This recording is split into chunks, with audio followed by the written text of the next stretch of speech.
وطن افسانه پردازه، تو را افسانه میخوانه. حقیقت نام آثاره، حقیقت خانه میخوانه. یکی در کوهساری شاد ماند، قصر میبیند. یکی کاشانه ای غم در بغل کاشانه میخواند. وطن ای جان، وطن ای دل، وطن ای سرزمین گل. بهشتی ما، بهشتی ما، بهشتی ما، بهشتی ما.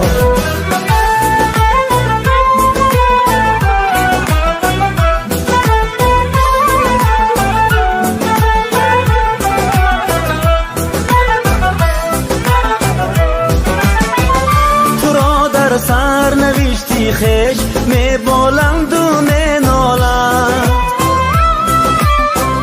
یکی آباد می سازد، یکی ویران نمی خواند. یکی را در غریبی یک کفی خاکی تو جان داروست. یکی در دامنت همگامه‌ای بیگانه می خواند. وطن ای جان، وطن ای دل، وطن ای سرزمینی گل. بهشتی ما، بهشتی ما، بهشتی ما، بهشتی ما.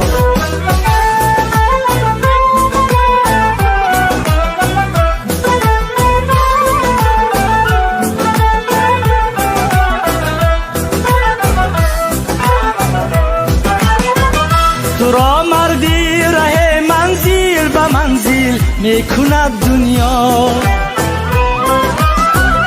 هوس پیمانه یک گردشی پیمانه میخواند.